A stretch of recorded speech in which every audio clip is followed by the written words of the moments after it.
నమస్కారం. రైతు మిత్ర ప్రోగ్రామ్‌కి స్వాగతం. ఈరోజు మనతో ప్రముఖ agriculture trainer doctor Sunitha Prasad మరియు agriculture scientist mister MDV Prasad garu మనతోటున్నారు. ఈరోజు మనం డీటెయిల్డ్‌గా 7 లేయర్ ఫార్మింగ్ అంటే ఏంటి? ఎలా వచ్చింది? ఇప్పుడు మనకి ఎలా ఉపయోగపడుతుంది? వాటి లాభాలు ఏంటి అన్న దాని మీద డిస్కస్ చేద్దాము. సో డాక్టర్ సునీత ప్రసాద్ గారు, అసలు 7 లేయర్ ఫార్మింగ్ అంటే ఏంటి? సో ఈ 7 లేయర్ ఫార్మింగ్ అనేది పెద్ద కొత్త విషయం ఏం కాదండి. ఇది తరతరాలుగా ఉన్నదే. కాకపోతే ఇప్పుడిప్పుడు ఎక్కువగా మాట్లాడుతున్నటువంటి అంశము. ఈ 7 లేయర్ ఫార్మింగ్ అంటే మనం ప్రధానంగా చెప్పుకోవాలంటే ఒకేసారి ఒకే పొలంలో 15 రకాల పంటల్ని పండించడానికి అనుకూలంగా రూపొందించబడింది. దీనిలో ఏమిటంటే భూమి పైన ఉన్న భాగాన్ని భూమి లోపల ఉన్న వివిధ పొరల్లో ఉన్నటువంటి భాగాన్ని కూడా పరిపూర్ణంగా ఉపయోగించుకొని రకరకాల పంటల్ని సాగు చేయడం అనేది జరుగుతుంది ఈ విధానంలో. ఈ విధానం వలన ఏంటంటే పర్యావరణానికి ఎలాంటి హాని జరగదు. భూమిని పరిపూర్ణంగా ఉపయోగించుకుంటూ ఒకేసారి 15 రకాల పంటల వరకు పండించడానికి ఉపయోగించే పద్ధతిని 7 అంచెల విధానము 7 లేయర్ ఫార్మింగ్ అనడం అనేది జరుగుతుంది. ఓకే. చరిత్ర ప్రకారం చూసుకుంటే ప్రసాద్ గారు, అసలు ఇది ఎప్పుడు మొదలైంది? ఎప్పుడు వచ్చింది? సివిలైజేషన్ ఎప్పుడు వాడడం స్టార్ట్ చేసింది?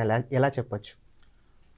మనిషి సంచార జీవిగా ఉన్నప్పటి నుంచి వ్యవసాయం అనే ప్రాక్టీస్లో ఉంది.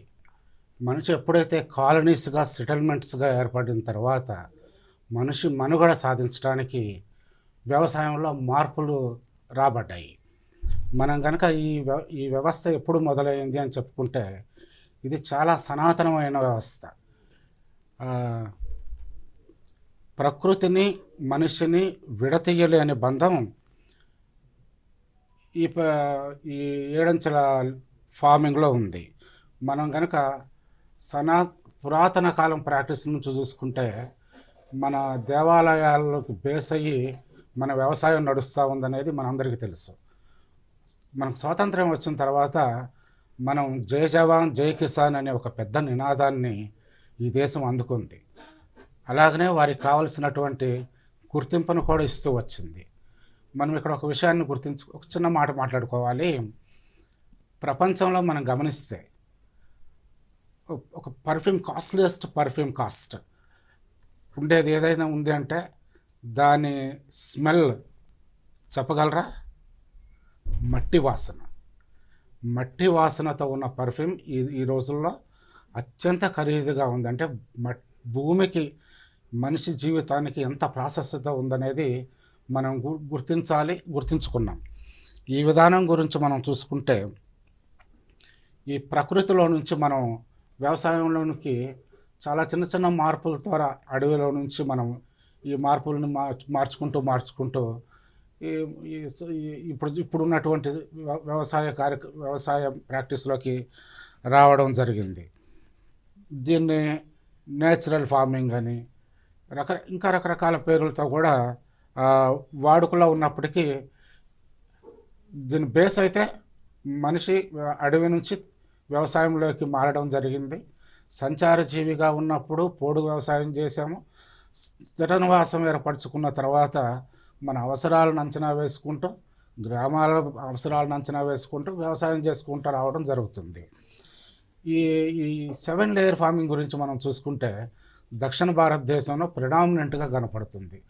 అది కూడా మనకి తమిళనాడు, ఈ కేరళ రాష్ట్రాల్లో, ఆంధ్రాలో కూడా, తెలంగాణ, తెలుగు రాష్ట్రాల్లో కూడా ఈ ప్రాక్టీస్ గత 20-30 సంవత్సరాల నుంచి ప్రభుత్వాలు మంచి ప్రోత్సాహాన్ని ఇచ్చి ముందుకు నడిపిస్తూ ఉన్నాయి. దేశంలో పేరెన్నిక కలిగిన ప్రాక్టీషనర్స్ కానివ్వండి, సైంటిస్టులు కానివ్వండి, రైతు వద్దకు వెళ్ళి రైతుకి నాన్ పెస్టిసైడ్ మేనేజ్మెంట్ గురించి కానివ్వండి, అంటే ఏదైతే మనం ఇప్పుడు వాడుతున్నటువంటి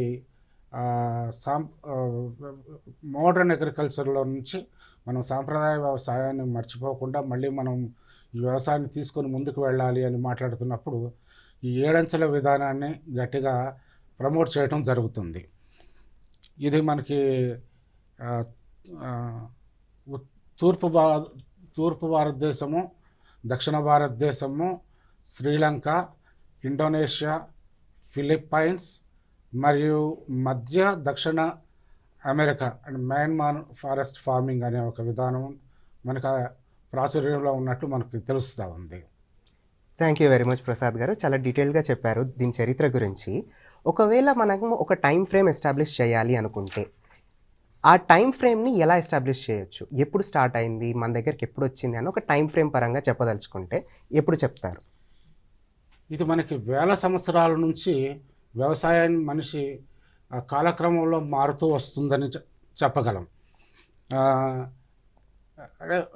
మారుతూ వస్తుంది.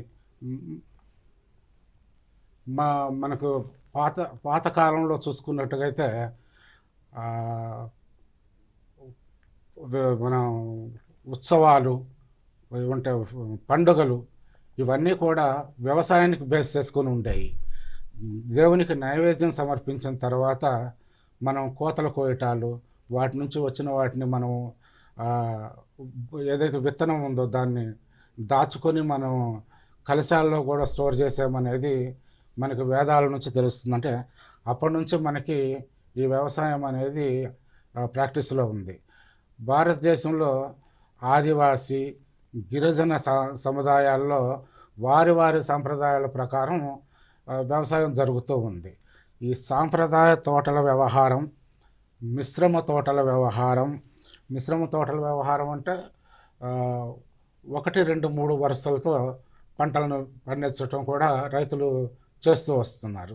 అలాగనే సహజ తోటల విధానంగా దీన్ని పిలవడం అని కూడా జరిగింది.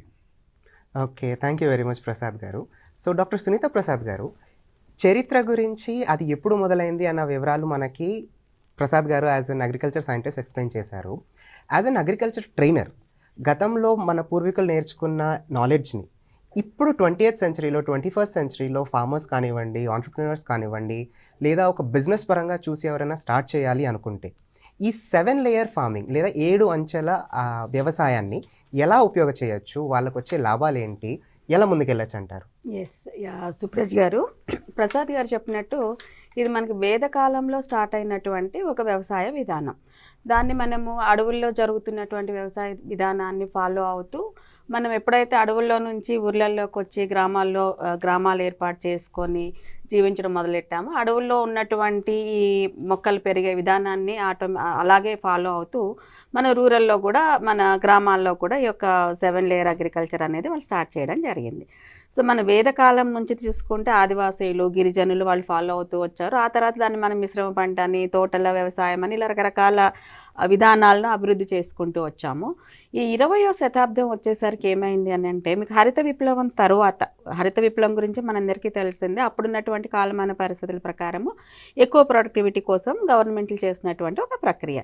సో 20వ శతాబ్దం వచ్చేసరికి ఏమైపోయింది అంటే, వ్యవసాయం ఖర్చు ఎక్కువ అయిపోయింది, వచ్చేటువంటి ఫలితము తక్కువైపోయింది. దీంతో రైతుల ఇబ్బందులు అనేవి చాలా ఎక్కువైపోయాయి. వ్యవసాయం మీద ఇన్వెస్ట్ చేసి ఒక 6 నెలలు కష్టపడి పండించాము, 3 నెలలు కష్టపడి పండించాము, పంట వచ్చిన తర్వాత చూసుకుంటే ఖర్చు వర్సెస్ మనకి ఇన్కమ్ చూసుకున్నట్లయితే చాలా నష్టాల్లో రైతు ఉంటున్నారు అనేది 20వ శతాబ్దంలో ప్రభుత్వాల మీద పడినటువంటి ఒక పెద్ద సమస్య. సో దాన్ని ఓవర్కమ్ చేయడానికి స్టేట్ గవర్నమెంట్స్ కానివ్వండి, సెంట్రల్ గవర్నమెంట్స్ కానివ్వండి, రకరకాల వ్యవసాయం చేసేటువంటి విధానాల్లో మార్పులు తీసుకురావడానికి చాలా స్టడీస్ చేయడం జరిగింది, రీసెర్చెస్ చేయడం జరిగింది. అగ్రికల్చర్ సైంటిస్టులు ఒక ఉద్యమం లాగా చాలా కార్యక్రమాలను ముందుకు తీసుకురావడం జరిగింది. దీనిలో మనం ప్రధానంగా సేంద్రియ వ్యవసాయం అనేది ఒకటి, జీరో బడ్జెటింగ్ ఫార్మింగ్ అనేది ఒకటి, పర్మాకల్చర్ అనేది ఒకటి, అలా అందులో భాగంగానే ఈ 7 లేయర్ అగ్రికల్చర్ అనేది ఒకటి. ఇలా రకరకాలుగా చేసినటువంటి రకరకాల ప్రయోగాలు అని చెప్పచ్చు. సో అగ్రికల్చర్ సైంటిస్టులు ఫార్మర్స్తో కలిసి చేసినటువంటి ప్రయోగాలలో ఫైనల్గా అందరూ ఒక కంక్లూషన్కి వచ్చింది ఏమిటంటే, సేంద్రియ వ్యవసాయం, zero budgeting, permaculture, permanent agriculture అని కూడా అంటారు. వీటన్నిటితో పోలిస్తే ఈ 7 లేయర్ అగ్రికల్చర్ అనేది చాలా కంఫర్టబుల్గా రైతుకి ఎక్కువ ఇన్కమ్ ఇచ్చేటువంటి విధానంగా గుర్తించడం జరిగింది. ఈ 7 లేయర్ అగ్రికల్చర్ అనేది ఖచ్చితంగా 7 లేయర్స్ పండించాల్సిన అవసరం లేదు. దాన్ని 3 లేయర్స్, 4 లేయర్స్ లేదా 5 లేయర్స్ ఇలా అంచెలంచెలుగా వాళ్ళకు ఉన్నటువంటి వనరుల్ని బట్టి 7 లేయర్ అగ్రికల్చర్ని కస్టమైజ్ చేసి ఒక రైతు వాడుకోవడానికి వీలవుతుంది. సో ఈ క్రమంలో ఏంటంటే 20వ శతాబ్దంలో ఎప్పుడైతే వ్యవసాయం పండించడానికి, వ్యవసాయం చేయడానికి ఖర్చు పెరిగిపోయిందో, దానివల్ల చాలామంది రైతులు వ్యవసాయం చేయడం మానేశారు. ఇంత ఖర్చు పెట్టి, ఇంత శ్రమపడి చేసి నష్టాలు వస్తున్న క్రమంలో అగ్రికల్చర్ని చేయడం అనేది తగ్గించేశారు. యంగ్ జనరేషన్ కూడా అగ్రికల్చర్లోకి రావడానికి ఇష్టపడకుండా పోవడం అనేది 20వ శతాబ్దంలోనే జరిగింది. సో అప్పుడు ప్రభుత్వాలు తీసుకున్నటువంటి అగ్రికల్చర్ సైంటిస్టుల సహకారంతో రైతులతో కలిసి తీసుకొని డెవలప్ చేసినటువంటి విధానాలలో చాలా సక్సెస్ఫుల్గా ఎక్కువ ప్రాఫిట్ని ఇస్తున్నటువంటి విధానమే ఈ 7 layer agriculture. Okay, thank you very much doctor Sunitha Prasad garu. చాలా డీటెయిల్డ్గా అసలు 7 లేయర్ అగ్రికల్చర్ అంటే ఏంటి అన్నది చెప్పారు. అది 28th సెంచరీకి 21st సెంచరీకి ఎలా ట్రాన్సిషన్ అవుతుంది అన్నది కూడా చెప్పారు. సో దీని బెనిఫిట్స్ గురించి ఆలోచిస్తే ప్రసాద్ గారు, వాట్ ఆర్ ద బెనిఫిట్స్? ఈ 7 లేయర్ అగ్రికల్చర్ ఒక రైతు చేయడం వల్ల రైతుకు వచ్చే బెనిఫిట్స్ ఏంటి, లేదా ఒక బిజినెస్ మ్యాన్కి, ఆంటర్‌ప్రెన్యూర్కి వచ్చే బెనిఫిట్స్ ఏంటి? యాజ్ అ కన్జ్యూమర్, ఒక 7 లేయర్ అగ్రికల్చర్డ్ ఫామ్ నుంచి వచ్చిన ప్రోడక్ట్ని కన్జ్యూమ్ చేయడం వల్ల యాజ్ అ కన్జ్యూమర్ నాకు వచ్చే బెనిఫిట్స్ ఏంటి, లేదా ప్రజలకు వచ్చే బెనిఫిట్స్ ఏంటి? కొంచెం డీటెయిల్గా చెప్పగలరా ప్లీజ్? మనం ఇక్కడ ఒక 2 విషయాలు గమనించాలి. మనం ఈ రోజుల్లో చూసుకున్నట్టుగైతే మారిన ఆహారపు అలవాట్ల వలన మనం ఎదుర్కొంటున్న ప్రధాన సమస్య క్యాన్సర్. ఈ కెమికల్ ఫెర్టిలైజర్స్ ఎక్కువైపోవటం వలన సబ్జెక్ట్ టు కరెక్షన్, మాకున్న ఒక సమాచారం ఏమంటే పంజాబ్, హర్యానాలో క్యాన్సర్ పేషెంట్లను తరలించడానికి ఫ్రీ బస్సులు ఏర్పాటు చేయడం జరిగిందనేసి ఒక విషయం విని మేమంతా చాలా బాధపడాల్సి వచ్చిందనమాట. ఈ వ్యవసాయం గురించి మేము సర్వేలో పరిశోధనలు చేయడం మొదలెట్టినప్పుడు మాకు వచ్చిన మొదటి విషయం పరిజ్ఞానం ఏంటంటే, రైతు ఎక్కడ స్ట్రక్ అయి ఉన్నారు. రైతుకి 365 రోజులు అంటే ప్రతిరోజు డబ్బు కావాలి తన దైనందిన జీవితాన్ని నడుపుకోవడానికి. ఈ డబ్బు సంపాదించడానికి కోసమే వివిధ ప్రణాళికల రూపంలో ఈ 7 లేయర్ ఫార్మింగ్ని అభివృద్ధి చేసి రైతుల ముందుకు తీసుకురావడం జరిగింది. ఉన్నటువంటి చిన్న సన్నకారు భూములు ఏవైతే రైతులకు ఉన్నాయో, వారి భూముల్లో వారి అవసరాల కోసం రకరకాల మొక్కల్ని కాలానుగుణంగా వాళ్ళ టైం ఫ్రేమ్ ప్రకారం, సీజన్ ప్రకారం వాటిని వాళ్ళే ప్లాన్ చేసుకొని వేసుకోవడం వలన వారు డబ్బును ఎలా సంపాదించుకోవచ్చు అనేది వారు తెలుసుకోవటం జరిగింది. అలాగనే నీరు, ఎరువులు, ప్రత్యేకించి ఈ నీరు, ఎరువుల గురించి మాట్లాడుతున్నప్పుడు ప్రపంచవ్యాప్తంగా నీటి సమస్య ఉంది. మనం చూస్తే పంటకి నీరు ఎంత శ్రేష్టం అంటే అది కూడా నదుల వలన, వర్షం వలన వచ్చే నీరే శ్రేష్టమైన నీరు. వచ్చే కొద్ది కాలంలో ఉన్నటువంటి ఈ వనరుల్ని రైతు భూగర్భ జలాల కిందకి మార్చుకొని చిన్న ఖర్చులతో నీటిని వినియోగించుకోవటం జరుగుతుంది ఈ ప్రాక్టీస్లో.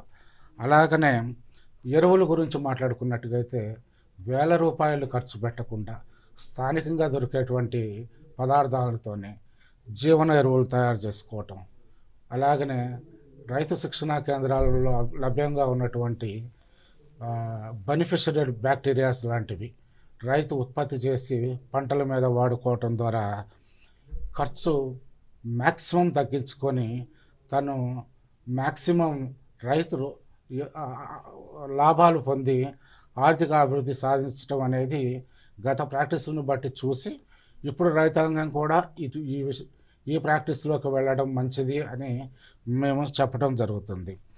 అలాగనే మట్టిని సారవంతం చేయటం, ఈ మట్టిని సారవంతం చేయటం అనేది మనం మట్టిని గురించి ఆలోచిస్తే మట్టి పొర ఏర్పడటానికి, పై పొర ఏర్పడడానికి ఏదైతే ఫెర్టైల్ ల్యాండ్ ఉందో దానికి కొన్ని వేల సంవత్సరాలు పడుతుంది వాస్తవానికి. అటువంటి పై పొరను కాపాడుకోవాలి అంటే వ్యవసాయంలో మొక్కలు ఇంటిగ్రేటెడ్ పార్ట్ అయి ఉండాలి. భూసారాన్ని కొట్టుకుపోకుండా కాపాడుకోవాలి.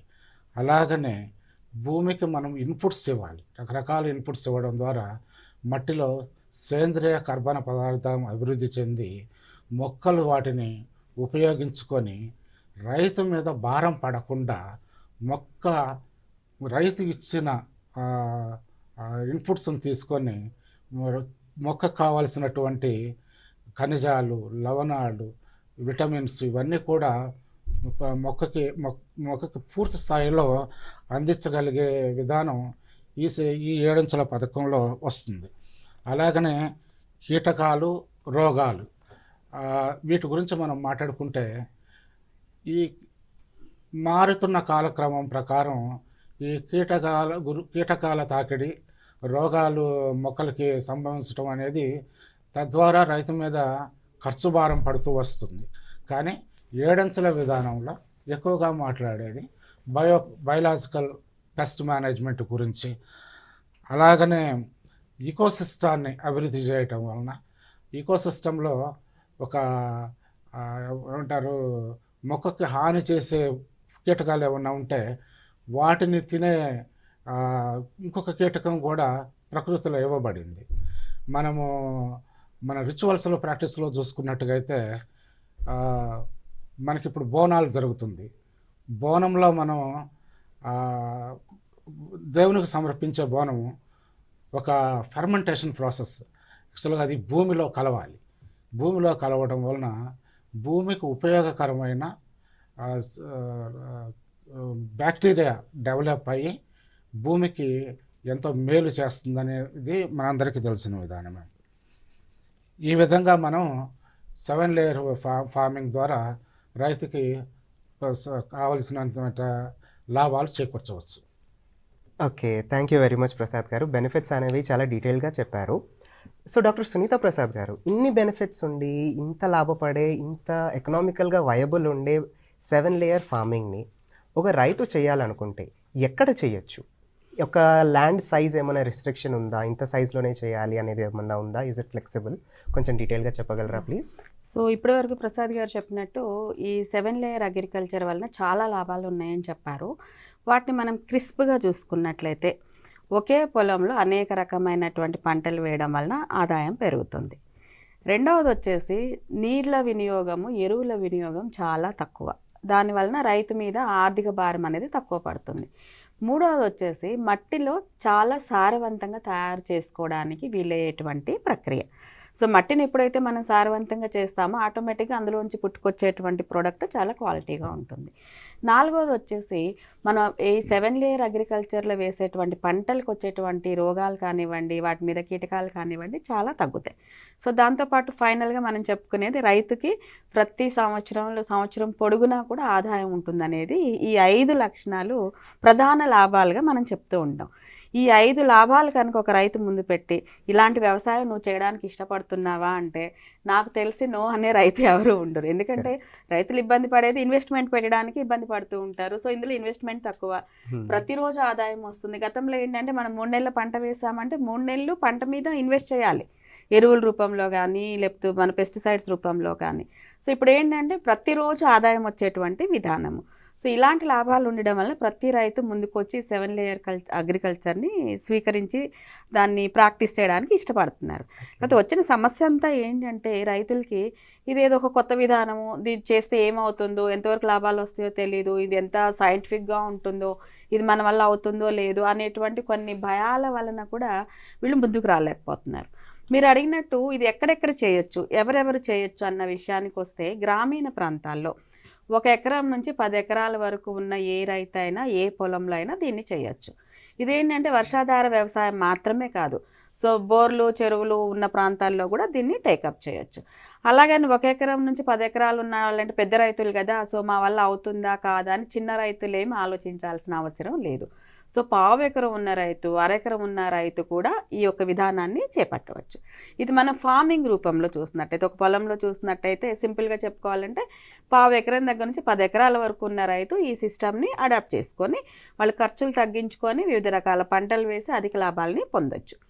అది మనం వ్యవసాయ భూమిలో చూసుకున్నట్లయితే. రెండవది వచ్చేసి వ్యవసాయ భూమి లేదు నాకు, అయినా కూడా నాకు ఇది నచ్చింది, నా ఇంటి వరకైనా నేను పండించుకోవాలనుకునే వాళ్ళకి ఇంటి వెనక ఉన్నటువంటి పొలంలో, తోటల్లో, అంటే వాళ్ళు బ్యాక్ యార్డ్స్ అంటారు కదా, సో అక్కడ కూరగాయలు, పండ్లు పండించుకోవడానికి కూడా ఈ సిస్టమ్ అనేది ఉపయోగపడుతుంది. సో దాంతోపాటు ఆల్రెడీ నాకు కొంత ఒక 5 ఎకరాలు ఉంది, దాంట్లో నేను హార్టికల్చర్ వేశాను, అంటే మామిడి తోటలు ఉన్నాయి లేదా కొబ్బరి తోటలు ఉన్నాయి, మళ్ళీ దీన్ని నేను అడాప్ట్ చేసుకోవచ్చా అంటే ఎస్, ఖచ్చితంగా. మీకున్నటువంటి భూమిలో ఆల్రెడీ మీరు హార్టికల్చర్ చేస్తున్నారు, ఒక 2 ఏళ్ళు 3 ఏళ్ళుగా మీ తోటలో మామిడి తోటలు ఉన్నాయి, మామిడి చెట్లు ఉన్నాయి, జామ చెట్లు ఉన్నాయి, అలాంటి వాళ్ళు కూడా ఉన్న పంటని అలాగే ఉంచి, ఉన్న చెట్లను అలాగే ఉంచి దీనిలో కూడా వీళ్ళు 7 లేయర్ అగ్రికల్చర్ చేయొచ్చు. ఎందుకంటే షేడ్ కింద అంటే ఆ నీడ ఉంటుంది కదా, ఆ నీడ కింద మొక్కలు పెరుగుతాయా, ఇలాంటి భయాలు అవసరం లేదు. ఇంకొకటి ఏంటంటే ఆల్రెడీ మేము ఫర్ ఎగ్జాంపుల్ మాకు మామిడి తోట ఉంది. సో దానికే చాలా ఖర్చు వస్తుంది, ఎరువులు వేయాలి, నీళ్ళు పెట్టాలి, దాని ఖర్చులే మేము తట్టుకోలేకపోతున్నాము.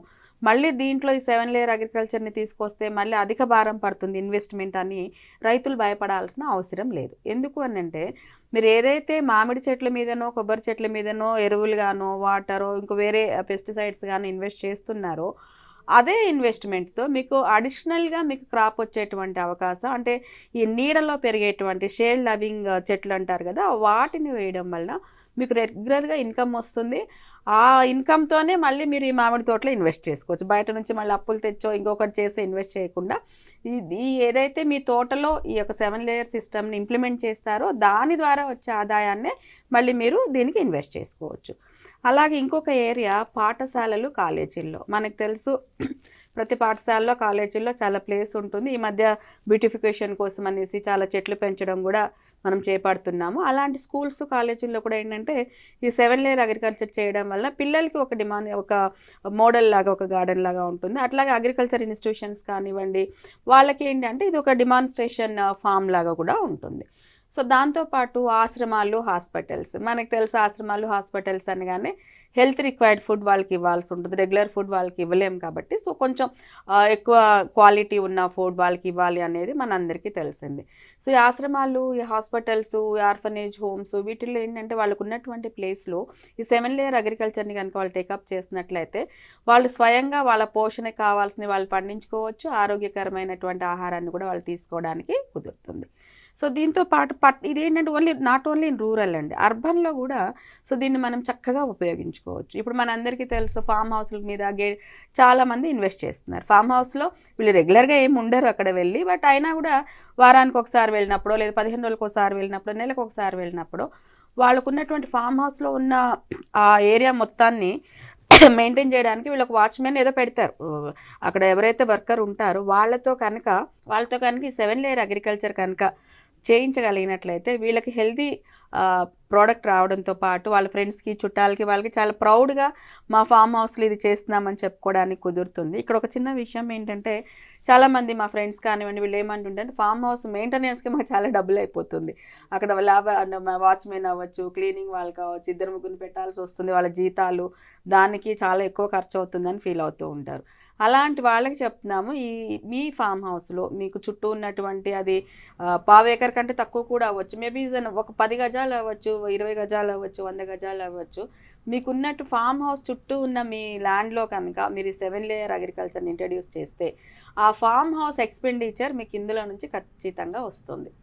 ఎందుకంటే మీరు అది ఎక్స్పెండిచర్గా ఏదైతే ఫీల్ అవుతున్నారో అది మీకు ఈ 7 లేయర్ అగ్రికల్చర్ని మీ ఫామ్ హౌస్లో చేయడం వల్ల మీకు దొరుకుతుంది. అలాగే గేటెడ్ కమ్యూనిటీస్లో ఉండే గార్డెన్స్, గేటెడ్ కమ్యూనిటీస్లో బ్యూటిఫికేషన్ కోసము చాలా లక్షలు ప్రతి నెల ఖర్చు పెడుతూ ఉంటారండి. అక్కడ ఎంతసేపటికి వీళ్ళు ఏంటంటే బ్యూటిఫికేషన్ కోసం వేసే చెట్ల గురించి ఆలోచిస్తున్నారు తప్ప దాన్నే కనుక ప్రొడక్టివ్ క్రాప్స్ వచ్చేలాగా వాటిని కన్వర్ట్ చేయగలిగితే సో ఆ గార్డెన్ మెయింటెనెన్స్కి ఖర్చు అయ్యన్ని డబ్బులు వీళ్ళు ఈ 7 లేయర్ అగ్రికల్చర్ ద్వారా వీళ్ళకి ఇన్కమ్ రావడం అనేది జరుగుతుంది. దాంతోపాటు అక్కడ కమ్యూనిటీలో ఉన్న వాళ్ళందరికీ కూడా దీని నుంచి హెల్దీ ఫుడ్ వాళ్ళు ఇవ్వడానికి కుదురుతుంది. దీంతోపాటు ఇంకొకటి టెర్రస్ వ్యవసాయం, మన మిద్దె తోటల వ్యవసాయం అంటాం కదా. సో ఈ మిద్దె తోటల వ్యవసాయాన్ని మన ప్రభుత్వాలు కూడా చాలా పెద్ద ఎత్తున తీసుకొని, ముఖ్యంగా GHMCలో మాట్లాడితే కొన్ని వేల హౌసెస్లో టెర్రస్ మీద ఈ మిద్దె తోటల వ్యవసాయం అనేది చేపట్టారు. సో అక్కడ కూడా ఈ 7 లేయర్ వ్యవసాయాన్ని కనుక ఇంట్రడ్యూస్ చేయగలిగితే సో అక్కడ కూడా వాళ్ళకి ఇన్కమ్ సోర్స్ అనేది ఎక్కువ వచ్చేటువంటి అవకాశం ఉంటుంది. ఇంతసేపు మనం మాట్లాడుకుంది రూరల్ ప్రాంతాల్లో మాట్లాడుకున్నాం, అర్బన్లో మాట్లాడుకున్నాం, గేటెడ్ కమ్యూనిటీస్, రకరకాల ప్లేసెస్లో ఎక్కడ చేయొచ్చు అనేది మాట్లాడుకున్నాం. ఇంకోటి ముఖ్యమైనది ఏంటంటే కరువు ప్రాంతాల్లో కూడా చాలా సక్సెస్ఫుల్గా ఈ 7 లేయర్ అగ్రికల్చర్ చేయొచ్చు.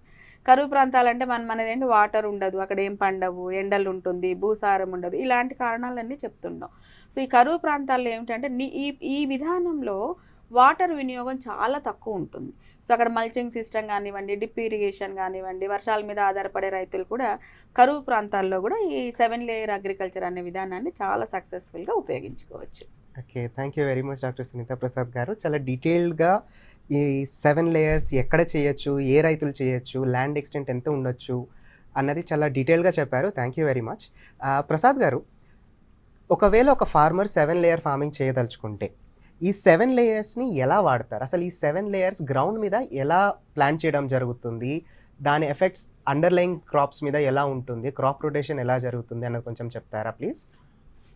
మనము మాట్లాడుకుంటున్న దాని ప్రకారం ఇది సాంప్రదాయక వ్యవసాయం అని మాట్లాడుకున్నాం.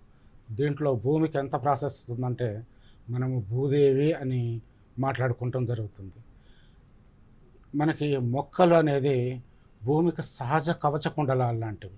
ఎలాగ కర్ణుడికి కవచ కుండలాలు ఉంటాయో అవే భూమిని భూసారాన్ని కాపాడుతాయి అనేది మనకి బాగా తెలుసు.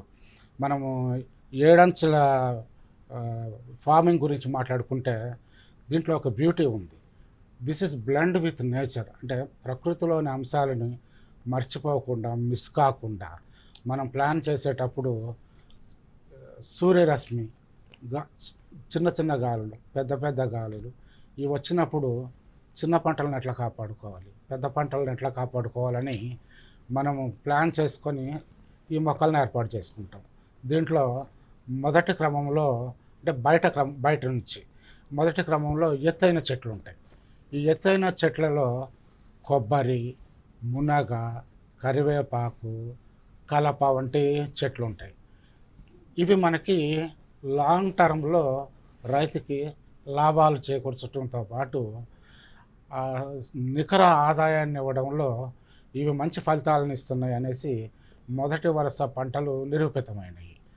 అలాగనే రెండో అంచె వ్యవస్థను మనం చూసినట్టుగా అయితే అరటి, పప్పాయ, జామ, నిమ్మ వంటి చెట్లు మొదటి వరుసలో ఉన్నటువంటి మొక్కలు ఫలాన్ని ఇవ్వడానికి తీసుకునే సమయం 1 సంవత్సరం అనుకుంటే, రెండో అంచులో ఉండే మొక్కలు 6 నెలల నుంచి సంవత్సరం లోపు ఆదాయాన్ని ఇచ్చే మొక్కలుగా ఉండటంతో పాటు ఎత్తులో కూడా మనం రెండో అంచెలో ఉండే మొక్కలుగా దీన్ని మనం తీసుకొని దీంట్లో ఇన్కార్పొరేట్ చేయడం జరిగింది.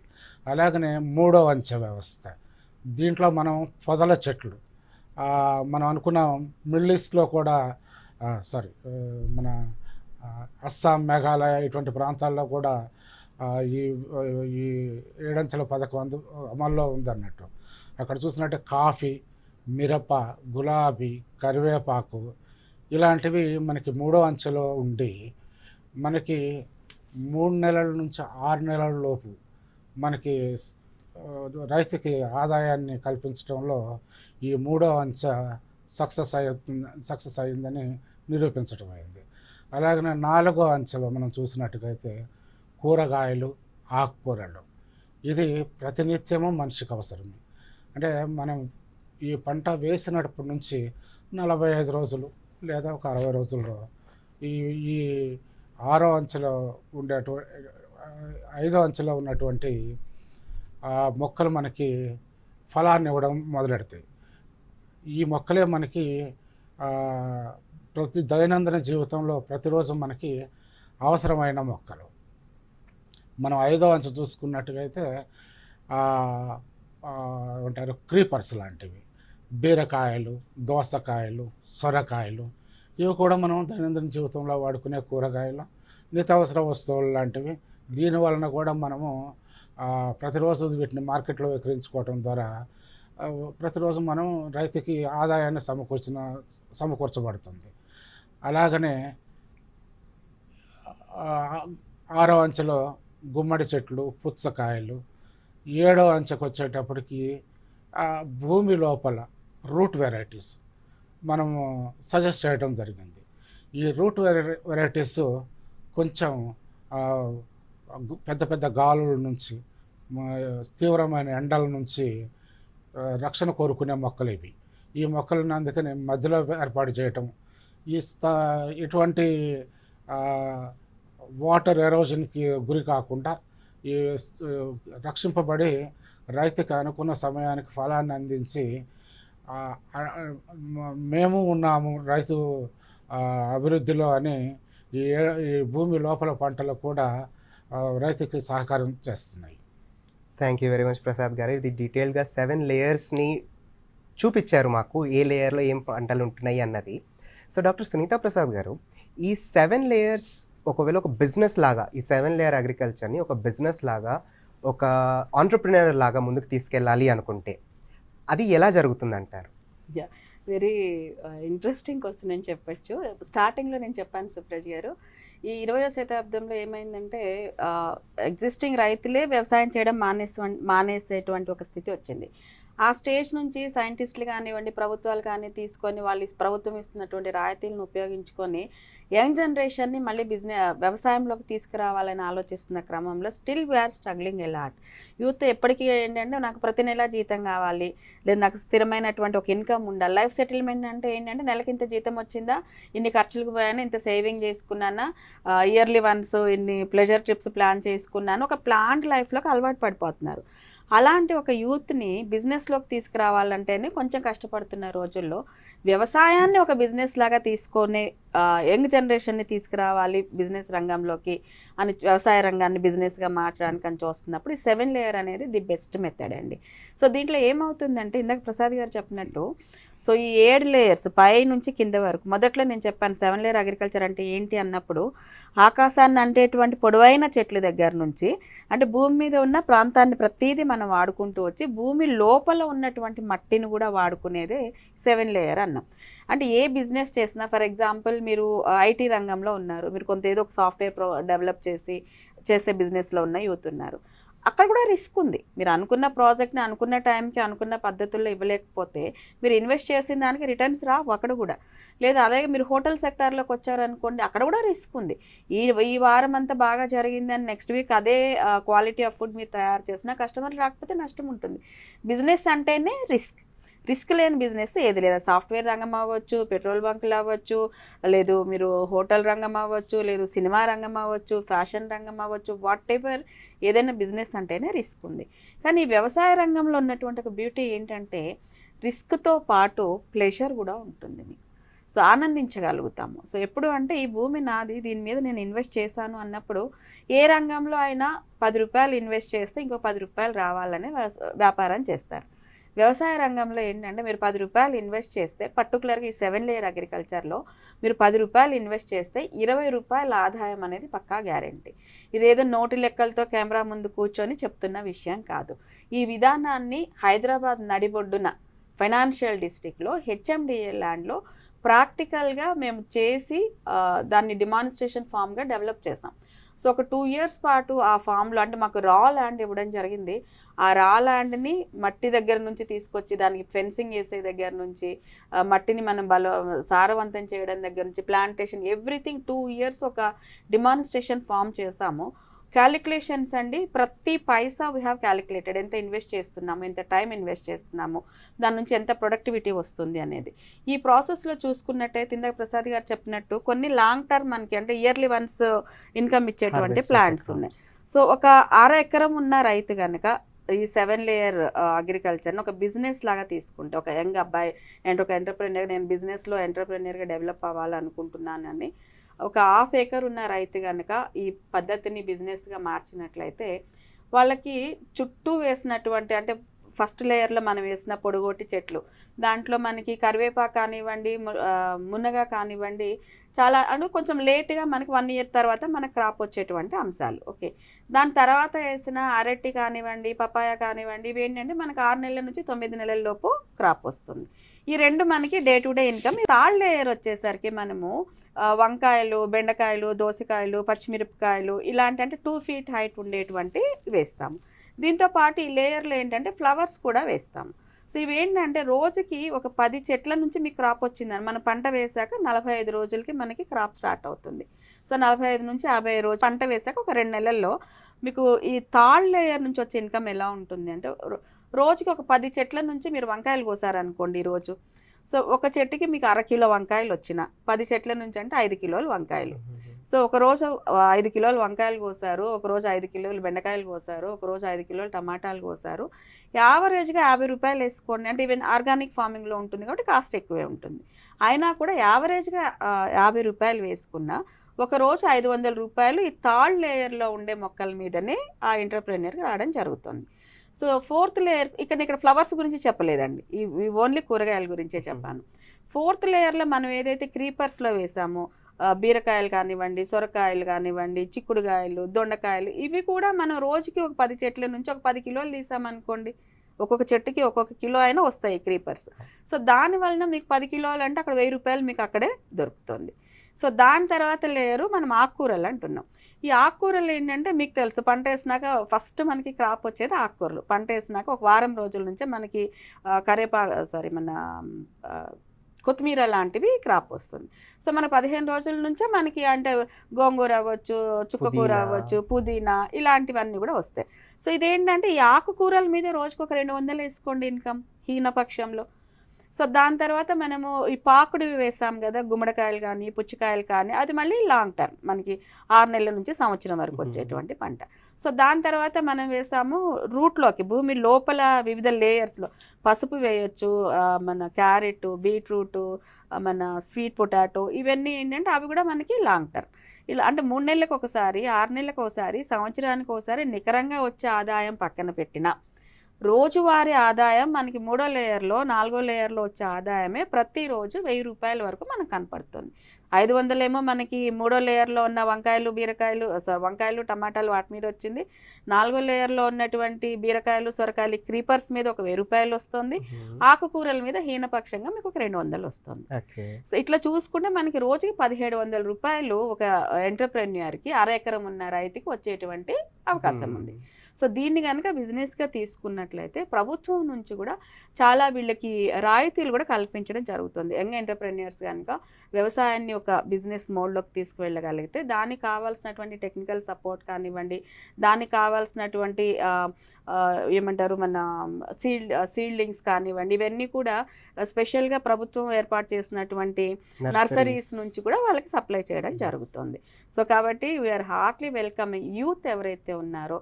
సో ఇప్పుడు మేము ఏమంటే స్విగ్గీలో ఆర్డర్ పెడితే 10 నిమిషాల్లో నాకు కావాల్సింది వస్తుంది అనుకునేటువంటి యూత్ కనుక మీరు స్విగ్గీలో ఆర్డర్ పెట్టి తెప్పించుకునే ఆ పిజ్జాకి కావాల్సినటువంటి ప్రోడక్ట్ని పెంచడానికి కనుక ముందుకు వస్తే డెఫినెట్గా మీరు లాభాల వైపు పయనించడానికి కుదురుతుంది.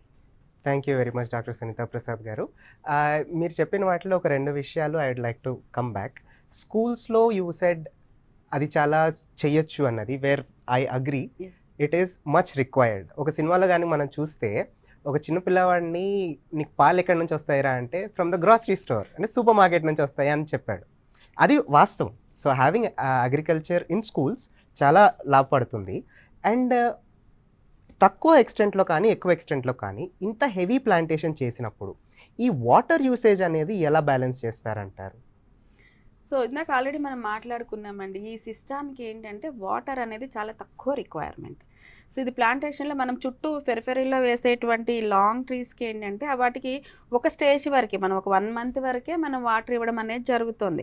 సో ఆ తర్వాత ఏంటంటే మనం సెకండ్ లేయర్కి ఇచ్చిన వాటరే థర్డ్ లేయరు ఫస్ట్ లేయర్కి కూడా అడ్జస్ట్ అవుతుంది. ఇంకా మీరు రూట్ వెరైటీకి వచ్చేసరికి రూట్ వెరైటీ కోసం సపరేట్గా మీరు వాటర్ పెట్టాల్సిన అవసరమే లేదు.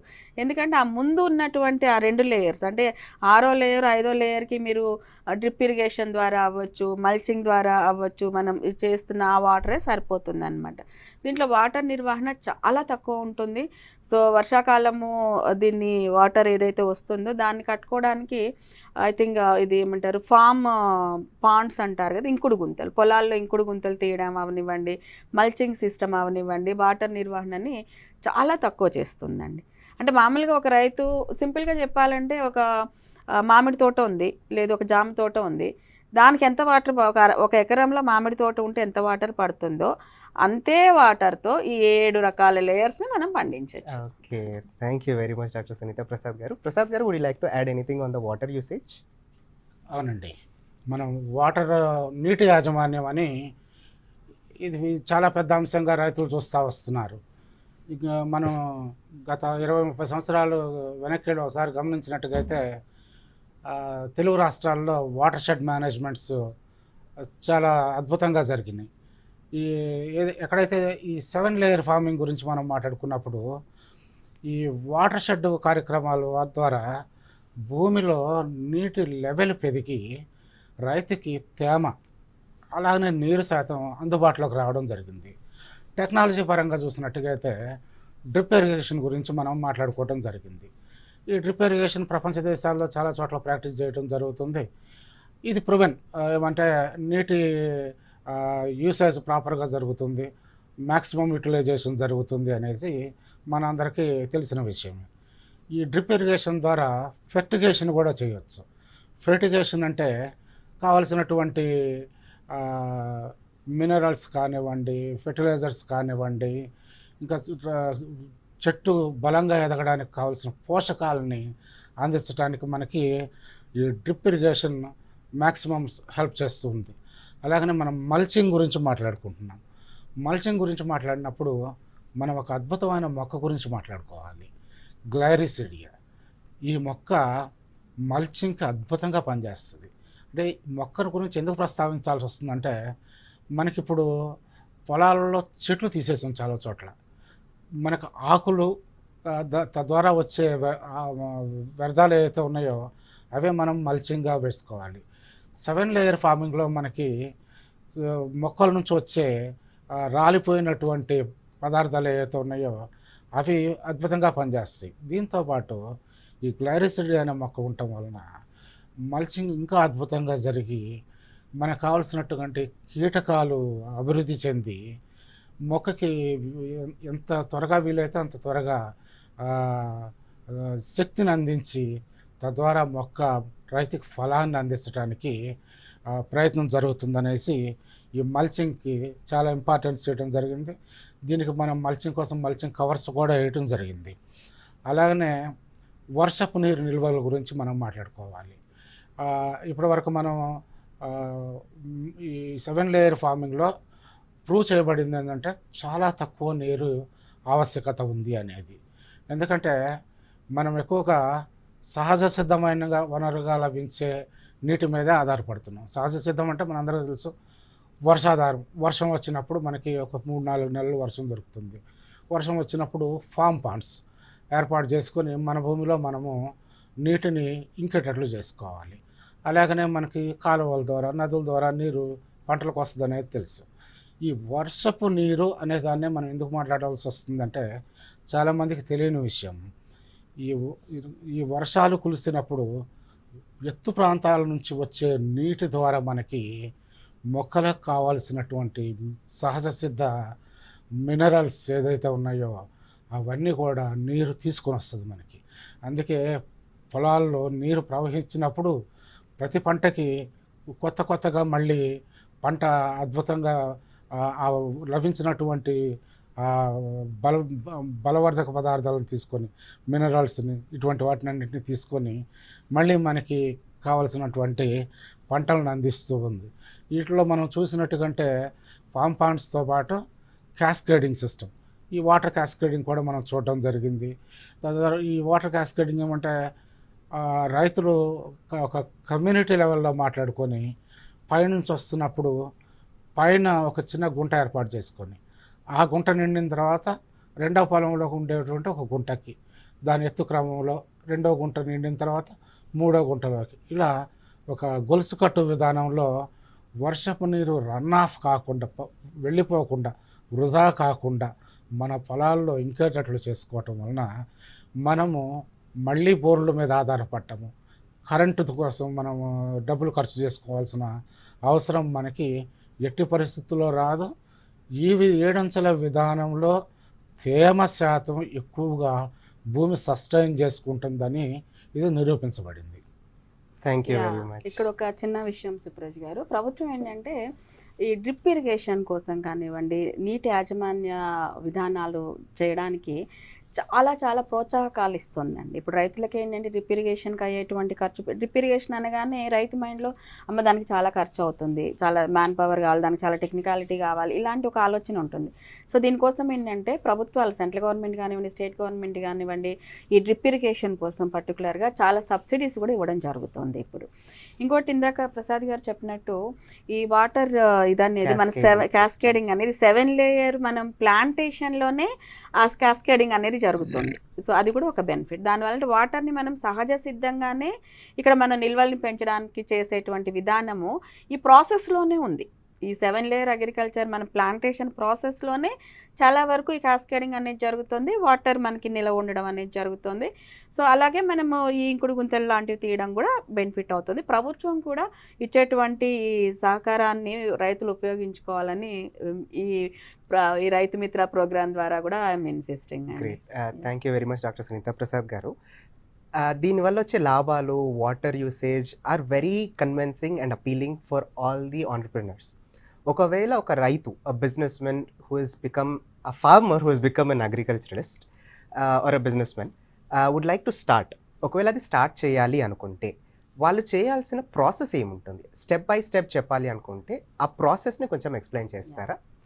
సో ఇది చాలా సింపుల్ ప్రాసెస్ అండి. ఒక బిడ్డ పుట్టాలంటే 9 నెలలు తల్లి మోసి ఎలాగైతే నొప్పులు పడి కంటుందో, దీంట్లో కూడా అలాగే ఒక 9 నెలల ప్రాసెస్ ఉంటుంది. ఈ అగ్రికల్చర్ అంటే ఏదైతే నాకున్నటువంటి ఒక 2 ఎకరాలు ఉంది, మా నాన్నగారు ఏదో వ్యవసాయం చేస్తున్నారు, పెద్ద లాభాలు రావట్లేదు, అది ఎప్పుడు కూడా నష్టాల్లోనే ఉంది అని అనుకునే ఒక యంగ్ ఎంటర్ప్రెన్యూర్ కనుక ఈ అగ్రికల్చర్ని ఈ 7 లేయర్ పద్ధతిలో నేను ఒక బిజినెస్ లాగా చూస్తాను అని అనుకుంటే కనుక తనకు ఒక 8 స్టెప్స్ ఉంటాయండి. సో ఆ 8 స్టెప్స్కి 9 నెలల కాలం పడుతుంది. 9 నెలల తర్వాత డెఫినెట్గా ఈ విల్ హ్యావ్ ద దోసిడి నిండా డబ్బులు అంటారు కదా. సో దోసిడిలో మొక్కను పెట్టి చేతిలో డబ్బులు పెట్టి మొక్క పెట్టే ఒక బొమ్మ చూస్తుంటాం. అలాంటి స్థితి ఖచ్చితంగా ఈ 7 లేయర్ అగ్రికల్చర్ వల్ల వస్తుంది. సో దీంట్లో మొదటి స్టెప్ ఏంటంటే భూమిని పరిశీలించి ప్రణాళిక చేయడం. సో యంగ్ జనరేషన్ భాషలో చెప్పాలంటే మైక్రో ప్లానింగ్. మీరు ఇప్పుడు యంగ్ జనరేషన్ ఏదైనా ఒక పని చేయమంటే ఇది చేస్తే ఏమొస్తుంది, అది చేస్తే ఏమొస్తుంది, దానివల్ల ఎంత వస్తుంది, ఇలా క్వశ్చన్సే ఉంటాయి అన్నమాట. సో వాళ్ళకి చెప్పేది ఏంటంటే నీకు ఒక 2 ఎకరాల భూమి ఉంది, లేదు 1 ఎకరం ఉంది, ఒక 1/2 ఎకరం ఉంది, what ever the land extend, అది పెద్ద మ్యాటర్ కాదు. సో మీరు ఎప్పుడైతే ఈ 7 లేయర్ అగ్రికల్చర్ని ఒక బిజినెస్ లాగా చూడాలనుకుంటున్నారో ఫస్ట్ చేయాల్సిన పని మైక్రో ప్లానింగ్. సో నాకున్న భూమి ఎంత, సో దానిలో నేను ఎన్ని రకాల చెట్లు పెట్టగలను, సో నాకున్నటువంటి వాటర్ ఫెసిలిటీస్ ఏంటి, అంటే నాకు బోర్ ఉందా, చెరువు ఉందా, వర్షం మీదనే ఆధారపడుతున్నామా అనేది. సో నాకున్నటువంటి స్థలంకి ఎండ ఎటువైపు నుంచి పడుతుంది, గాలి ఏ దిశ నుంచి వస్తుంది అనేవి ఇవన్నీ కూడా స్టడీ చేసి ఆ ప్రాంతానికి సరిపోయేటువంటి పంటల్ని మనము సెలెక్ట్ చేసుకోవాలి. సహజంగా ఇప్పుడు మనం తెలంగాణలో వచ్చేసి యాపిల్ వేస్తాను 2nd లేయర్లో అంటే నేను వద్దని చెప్పాను, బట్ అండ్ రిస్క్ అది. So as a young entrepreneur when you are starting, so మనకి ఇక్కడ బాగా పండే ఏమంటారు బత్తాయి కానివ్వండి, జామ ఇలాంటివి సెలెక్ట్ చేసుకోవాలి. నేను చెప్పేది ఏంటంటే ఫస్ట్ స్టెప్ మైక్రో ప్లానింగ్ చేసుకోవాలి. మీకున్నటువంటి ల్యాండ్ని దృష్టిలో పెట్టుకొని వాటర్ని, అక్కడ ఉన్నటువంటి ఎండ ఎలాగ వస్తుంది, గాలి ఎటువైపు నుంచి వీస్తుంది, ఇవన్నీ దృష్టిలో పెట్టుకొని అక్కడ మైక్రో ప్లానింగ్లో నేను ఏం పంట వేయాలి అనేది డిసైడ్ చేసుకోవడం. డీటెయిల్డ్ ప్రాజెక్ట్ రిపోర్ట్ అనేది ఫస్ట్ స్టెప్. సెకండ్ స్టెప్ వచ్చేసరికి ఉన్న భూమిని శుభ్రపరచుకోవడం, అంటే భూమిని ప్రిపేర్ చేయాలి. సో ఆ ఉన్న భూమిలో ఇప్పుడు ఎంతవరకు ఏదో రెగ్యులర్గా మనము ఏమంటారు వరి వేస్తూ వచ్చాము, సో దాన్ని డైరెక్ట్గా వెళ్ళిపోయి 7 లేయర్ అగ్రికల్చర్ చేసేస్తా అంటే దట్ డజంట్ వర్కౌట్. సో ఇప్పుడు పెళ్ళయ్యాక మీరు కొత్తగా కాపురం మొదలుపెట్టినప్పుడు వేరే ఒక ఇంటికి వెళ్ళినప్పుడు అమ్మాయి ఒక ఇంటి నుంచి వస్తున్నాడు, అబ్బాయి ఒక ఇంటి నుంచి వస్తున్నాడు, వాళ్ళిద్దరు కలిసి కొత్తగా ఒక ఇంటిని ఏర్పాటు చేసుకున్నప్పుడు అక్కడ తీసుకోవాల్సిన దాన్ని శుభ్రం చేసుకోవడానికి కానివ్వండి, దానికి కావాల్సిన మీ కొత్త కుటుంబానికి కావాల్సినవన్నీ సమకూర్చుకోవడం ఎలాగైతే చేస్తారో, దీంట్లో రెండో అంశం ఏంటంటే ఆ భూమిని సిద్ధపరచడం. ఇప్పుడు నాకు ఎకరం ఉంది, దీంట్లో నేను అమ్మ బంగారు తల్లి భూమి, నిన్నటి వరకు మా నాన్నగారు ఏదో వరేశారు, లాభాలు నష్టాలు వచ్చాయి, కానీ ఇప్పుడు నేను ఒక కొత్త పద్ధతి చేస్తున్నాను అని చెప్పి భూమితో మాట్లాడి భూమిని శుభ్రం చేయడం. దీంట్లో ప్రధానంగా ఏమొస్తుందంటే ఆల్రెడీ ఎగ్జిస్టింగ్ చెత్త చెదారం అంతా తీసేయడం, అది కామన్. భూమి శుభ్రం అనగానే అందరూ అనుకునేది అదొక పని. దాంతోపాటు చేయాల్సింది ఏంటంటే మట్టిని రిజోనేట్ చేయడం. ఇప్పుడు అక్కడ ఆల్రెడీ ఉన్నటువంటి మట్టిలో సో దాన్ని మనము వర్షం నీరు బయటికి పోకుండా ఇందాక ప్రసాద్ గారు చెప్పినట్టు మన ల్యాండ్కి గట్లు కట్టుకోవడము, అలాగే దాని లోపల ఇంకుడు గుంతలు తీయడము, సో దాన్ని శుభ్రం చేసుకొని నీట్గా కావాల్సినటువంటి పనిముట్లన్నీ సెట్ చేసుకోవడము, దానికి చుట్టూ ఫెన్సింగ్ ఏం చేయాలి ఇవన్నీ కూడా సెట్ చేసుకోవడం అనేది ఉంటుంది. డిపిఆర్ అయిన తర్వాత నెక్స్ట్ పని వచ్చేసి మనకు ఉన్నటువంటి ల్యాండ్ ఈజ్ ద ప్రధానమైన రిసోర్స్. ఆ రిసోర్స్ని మనము ఖచ్చితంగా ప్రిపేర్ చేసుకోవడం అనేది సెకండ్ స్టెప్ ఉంటుంది. థర్డ్ స్టెప్ వచ్చేసరికి మట్టి సారాన్ని పెంచడం. చెత్త చెదారం తీసేశారు, ఇంకుడు గుంతలు తీశారు, చుట్టూ ఏమంటారు గట్లు కట్టేసుకున్నారు, మీ ప్లేస్కి కావాల్సిన ఫెన్సింగ్ వేసేసుకున్నారు, రైట్, పైన అంతా రెడీ అయిపోయింది. ఇందాక మనం ఏమనుకున్నాం, భూమి పై భాగాన్ని వాడుకుంటాము, భూమి కింద ఉన్న అడుగున ఉన్న పొరలు కూడా వాడుకుంటాము అని. సో దానికోసం ఏం చేస్తామంటే మూడవ స్టెప్లో మట్టిని సారాన్ని పెంచాలి. మన భూమిలో ఉన్న మట్టి సారాన్ని పెంచాలి. దీనికి పెద్ద ఖర్చు కాదండి. సహజంగా ఏంటంటే ఇప్పుడు మనకి జబ్బు చేస్తుంది ఒక వ్యక్తికి, డాక్టర్ దగ్గరికి వెళ్తే వాళ్ళకి బలం రావాలంటే ఇన్ని టానిక్లు రాసిస్తారు, అన్ని మెడిసిన్స్ ఇస్తారు, ఈ ప్రోటీన్ ఫుడ్ తినాలంటారు, అదంటారు ఇదంటారు, ఆ ఫుడ్కి ఆ మెడిసిన్స్కి ఇంత ఖర్చు అవుద్ది అనేది ఒక భయం ఉంటుంది. కానీ భూమి బంగారు తల్లి అండి, అది పాపం అది ఎప్పుడు కూడా ఖర్చు పెట్టమని అడగదు, నాకు న్యాచురల్గా ఉండే ఇస్తే చాలని అంటుంది. సో ఈ మట్టి సారాన్ని పెంచడానికి మనం 3 పనులు చేయమని చెప్తామండి. ఒకటి ఏంటంటే పశువుల ఎరువు, సో కంపోస్ట్ చేసినటువంటిది. రెండవది వచ్చేసి వేపపిండి, జీవామృతాన్ని ఉపయోగించండి అని చెప్తాం.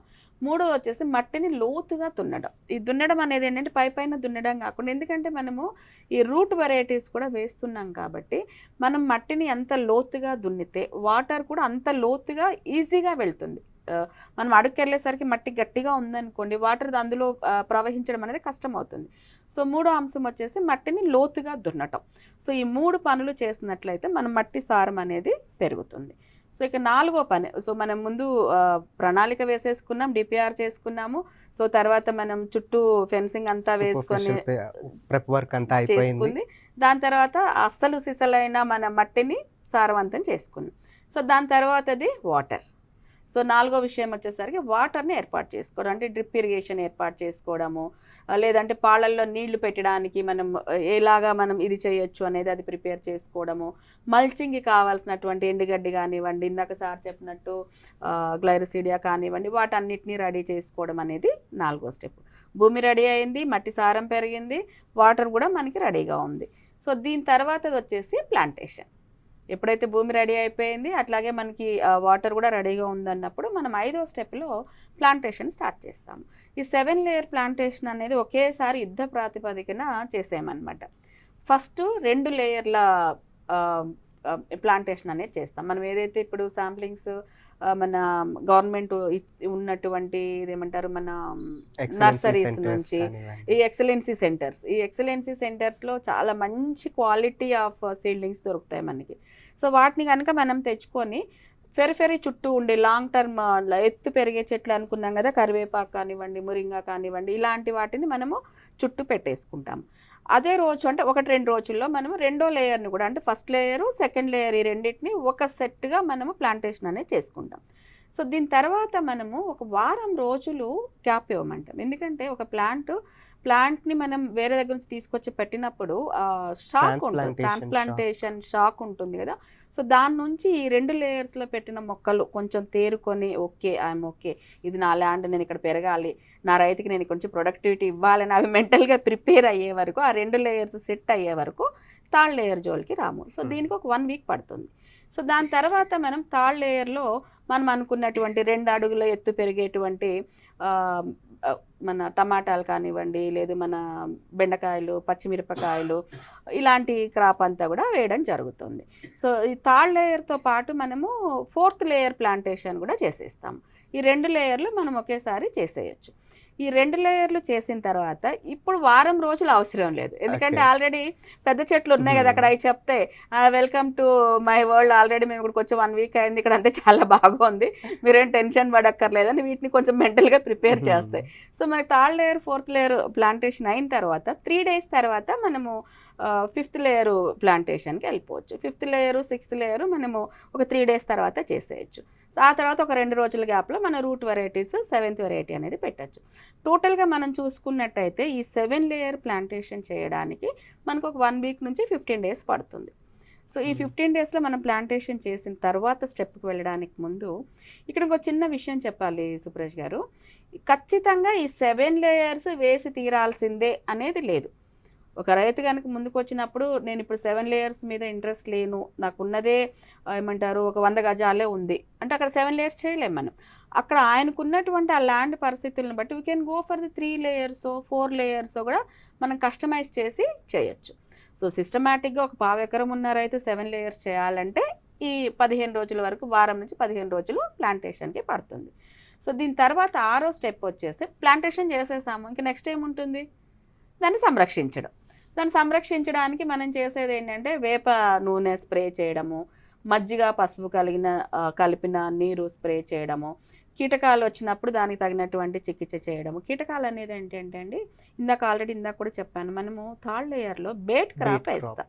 ఈ ఫ్లవర్స్ వేయడం వలన ఏమవుతుందంటే అక్కడ మీ యొక్క వ్యవసాయ భూమిలో ఎలాంటి చీడ పట్టినా ఫస్ట్ అది మీకు ఫ్లవర్ మీద కనపడుతుంది. ఫ్లవర్ మీద కనపడగానే మీరు అక్కడే దాన్ని అరికట్టేశారనుకోండి, వేరే పంట మీదకి అది సోకదు. సో కాబట్టి ఇక్కడ మీకు ఎంతసేపటికి ఆ తాళ్ళ లేయర్ చుట్టూ ప్రతిరోజు ఒకసారి చూసుకొని వేప నూనె స్ప్రే చేయడమా, పసుపు మజ్జిగ కలిపిన నీరు స్ప్రే చేయడమా అనేది కనుక మనం చూసుకున్నట్టయితే ఈ 6వ స్టెప్ మనకి సహజంగా వీటిని మనం సంరక్షించడం సో అనేది. ఇక్కడ మనకి డాక్టర్స్ దగ్గర వర్తించేది prevention is better than cure అనేది ఈ ఎగ్జాక్ట్లీ బేట్ క్రాప్ దగ్గర మనకి జరిగిపోతుంది. ఎగ్జాక్ట్లీ.